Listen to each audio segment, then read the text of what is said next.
Hi everyone, welcome to my channel. ఇవాళ మనము PRP hair transplantation ఈ రెండిట్లో జుట్టు రాలటం సమస్య ఉన్న వాళ్ళకు ఏది బెటర్ ట్రీట్మెంట్, ఏది చూస్ చేసుకోవాలి అండ్ ఎలా చూస్ చేసుకోవాలో దాని గురించి మనం మాట్లాడుకుందాం. Doctor Dheeraj Reddy, Dermadoc skin hair and laser క్లినిక్లో చీఫ్ డర్మటాలజిస్ట్గా పనిచేస్తున్నాను. జుట్టు రాలడం అనేది చాలా మందికి చాలా కామన్గా ఇబ్బంది పడుతున్న సమస్య. అయితే జుట్టు రాలడానికి పలు కారణాలు ఉన్నాయి. ఆల్రెడీ దీని గురించి మనం ముందు వీడియోస్లో మాట్లాడుకున్నాము. అయినా సరే జస్ట్ బ్రీఫ్గా చెప్తాను. జుట్టు రాలడం అనేది యూజువల్లీ అయితే జెనెటిక్గా ఉంటుంది. దాన్ని ఆండ్రోజెనెటిక్ అలోపేషియా అంటాము, లేదా వాడుక భాషలో బట్టతల అంటాము.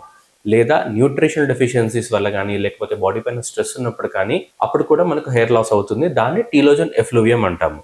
సో ఇటువంటి కండిషన్స్లో మనకు హెయిర్ రీగెయిన్ కోసం అని చెప్పేసి చాలా ట్రీట్మెంట్ ఆప్షన్స్ అనేవి ఉన్నాయి.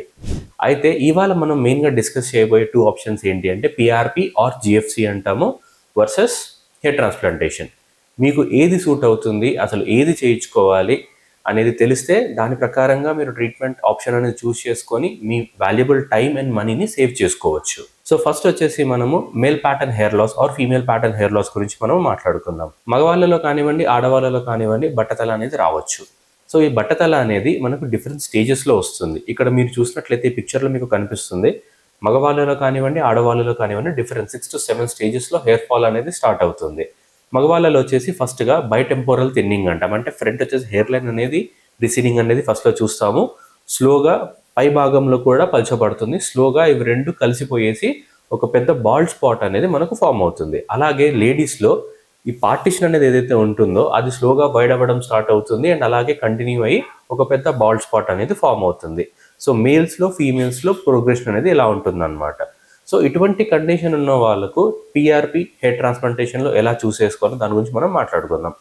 సో మీరు ఫస్ట్ ఇనిషియల్ స్టేజెస్లో first stage or second stage or maximum third stage ఉన్న వరకు పిఆర్పి అనేది మీరు చూస్ చేసుకోవచ్చు.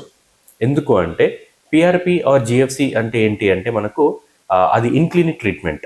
ఎలా చేస్తాము అంటే జనరల్గా బ్లడ్ టెస్ట్ అయితే ఎలా కలెక్ట్ చేసుకుంటామో అలాగే మీ బ్లడ్ అనేది కలెక్ట్ చేస్తాము. బ్లడ్ కలెక్షన్ అయిన తర్వాత దాన్ని ప్రాసెస్ చేస్తాము. సో ఈ ప్రాసెస్ చేసేటప్పుడు ఏమవుతుంది అంటే బ్లడ్లో ఉన్న ప్లేట్లెట్స్ అనేది మనకు రీజనరేటివ్ పొటెన్షియల్ చాలా ఎక్కువ ఉంటుంది. రీజనరేటివ్ పొటెన్షియల్ అంటే ఈ ప్లేట్లెట్స్లో గ్రోత్ ఫ్యాక్టర్స్ అనేవి చాలా హై కాన్సన్ట్రేషన్లో ఉంటుంది. ఆ గ్రోత్ ఫ్యాక్టర్సే మన హెయిర్ గ్రోత్కి చాలా వరకు హెల్ప్ అవుతుంది అనమాట. సో ఇలా ప్రాసెస్ చేయడం ద్వారా మన బ్లడ్లో ఉన్న ప్లేట్లెట్ని సపరేట్ చేసి ప్లేట్లెట్ రిచ్ ప్లాస్మా, దాన్ని పిఆర్పి అంటాము, లేదా గ్రోత్ ఫ్యాక్టర్ కాన్సన్ట్రేట్. ఎందుకంటే ఇక్కడ గ్రోత్ ఫ్యాక్టర్స్ ఎక్కువగా ఉంటాయి కాబట్టి దీన్ని గ్రోత్ ఫ్యాక్టర్ కాన్సన్ట్రేట్ అంటారు. సో ఇలా మన బ్లడ్ నుంచి పిఆర్పి లేదా జిఎఫ్సిని సపరేట్ చేసి ఇదే ప్లాస్మాని, ఇదే మిశ్రమాన్ని మనము స్కాల్ప్ అనేది ఇంజెక్ట్ చేస్తామన్నమాట. ఈ పిఆర్పి అనేది మంత్లీ వన్స్ అనేది చేయించుకోమని చెప్తాము. డిపెండింగ్ ఆన్ మీ గ్రేడ్ ఆఫ్ హెయిర్ ఫాల్ని బట్టి 4 సెషన్స్, 6 సెషన్స్, 8 సెషన్స్ అనేది డిసైడ్ అవుతుంది. సో ఇలా చేయించుకోవడం ద్వారా ఆ గ్రోత్ ఫ్యాక్టర్స్ అనేది మన హెయిర్ ఫాలికల్కి అంది బెటర్ గ్రోత్ అనేది వస్తుంది. సో ఇలా మనము పిఆర్పి ఆర్ జిఎఫ్సిని యూజ్ చేసుకొని హెయిర్ మనకు మెయింటైన్ చేసుకోవడము లేదా కొంతవరకు రీగ్రోత్ అనేది చేసుకోవచ్చు. అయితే మనకు పిఆర్పి ఆర్ జిఎఫ్సి అనేది ఒక మ్యాజిక్ పోషన్ ఏం కాదు. మనము అది ట్రీట్మెంట్ చేయంగానే రాలిపోయిన జుట్టు మొత్తం మళ్ళీ తిరిగి వస్తుంది అనుకోవడం కూడా తప్పు. ఎందుకు అంటే మనకు ఒక్కొక్క ఫాలికల్ నుంచి 2 లేదా 3 వెంట్రుకలు అనేవి వస్తుంది అనమాట. మీరు పిక్చర్లో చూడొచ్చు. పర్ ఫాలికల్ 2 to 3 హెయిర్ అనేది వస్తుంది. అదందరికీ కామన్గా ఉండేదే. అయితే ఈ బాల్డ్నెస్లో ఏమవుతుంది అంటే పర్ ఫాలికల్ ఉండే హెయిర్ అనేది మెల్లిగా తగ్గుతూ వస్తుంది అనమాట. ఇలా తగ్గుతూ వచ్చినా సరే మనకు ఫాలికల్ యాక్టివ్గా ఉందంటే దాన్ని మనం రీజనరేట్ చేసుకొని కొంతవరకు హెయిర్ గ్రోత్ని పెంచుకోవచ్చు. అదే ఈ పిక్చర్లో చూసినట్టయితే మీకు అక్కడక్కడ వైట్ డాట్స్ అనేవి కనిపిస్తూ ఉంటాయి. ఈ వైట్ డాట్స్ అర్థం ఏంటి అంటే మీ హెయిర్ ఫాలికల్ క్లోజ్ అయిపోయింది అనేసి. వన్స్ హెయిర్ ఫాలికల్ క్లోజ్ అయిపోయింది అంటే పిఆర్పి కానీ, జిఎఫ్సి కానీ, మైక్రోనీడ్లింగ్ కానివ్వండి, ఎటువంటి ట్రీట్మెంట్ చేసుకున్నా సరే మళ్ళీ హెయిర్ రీగ్రోత్ అనేది అవ్వదు. ద ఓన్లీ సొల్యూషన్ అటువంటి కండిషన్లో ఏంటి అంటే హెయిర్ ట్రాన్స్ప్లాంట్. దాని గురించి మనం నెక్స్ట్ మాట్లాడుకుందాం.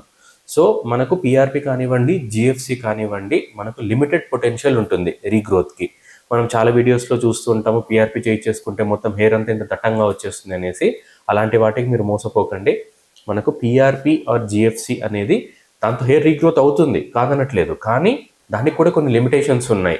సో మనము ఎటువంటి రిజల్ట్స్ వస్తాయి అని తెలుసుకోవడానికి విడువ టెస్ట్ అండి, డర్మటోస్కోపీ అంటాము. దాంతో ఏంటి అంటే మీ స్కాల్ప్ హెల్త్ ఎలా ఉంది, మీ ఫాలికల్ హెల్త్ ఎలా ఉంది, థిక్ హెయిర్ ఎన్ని ఉన్నాయి, థిన్ హెయిర్ ఎన్ని ఉన్నాయి, ఎంతవరకు మీరు రిజల్ట్స్ అనేవి ఎక్స్పెక్ట్ చేయొచ్చు అనేది ఫస్ట్ ఆ డివైస్తో చెక్ చేసి మీకు క్లియర్గా చెప్తాము ఎంతవరకు మనం రిజల్ట్స్ చూడొచ్చు అనేసి.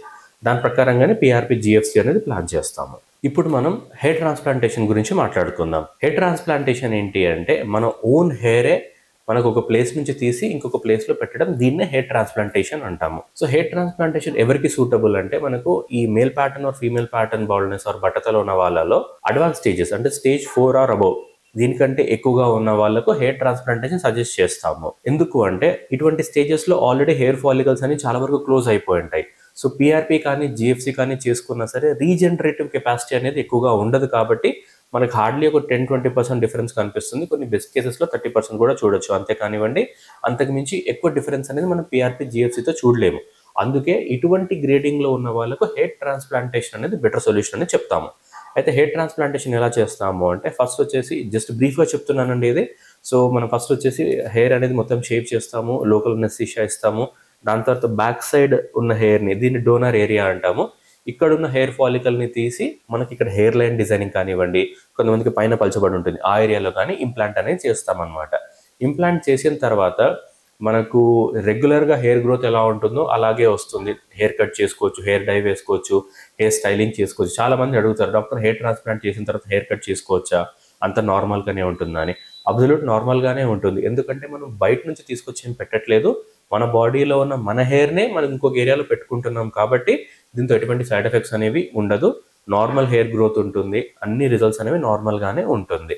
అయితే ఇందాక నేను చెప్పినట్టు మీరు గ్రేడ్ 4 ఆర్ అబౌవ్ ఈ కేటగిరీలో ఉంటున్నారు అనిపిస్తే మీకు పిఆర్పి డైరెక్ట్ ఓన్లీ పిఆర్పి కంటే కూడా హెయిర్ ట్రాన్స్ప్లాంటేషన్ బెటర్ ఆప్షన్ అవుతుంది. అండ్ సైమల్టేనియస్లీ హెయిర్ ట్రాన్స్ప్లాంటేషన్ చేయించుకున్న వాళ్ళకు కూడా పోస్ట్ హెయిర్ ట్రాన్స్ప్లాంటేషన్ పిఆర్పి అనేది ఆర్ జిఎఫ్సి అనేది చేయించుకుంటే బెటర్ అని చెప్తాము.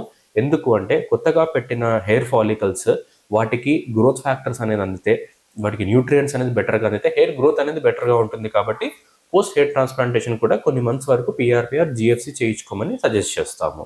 సో ఈ వీడియో చూసిన తర్వాత మీకు పిఆర్పి బెటరా లేకపోతే హెయిర్ ట్రాన్స్ప్లాంటేషన్ బెటరా అని అర్థమైంది అనుకుంటున్నాను. ఇంకా మీకు ఎటువంటి డౌట్స్ ఉన్నాయి అంటే ఆన్లైన్ కన్సల్టేషన్ కోసం ఇక్కడ కింద కనపడుతున్న నంబర్కి మీరు కాల్ చేయొచ్చు. Thank you. See you in the next video.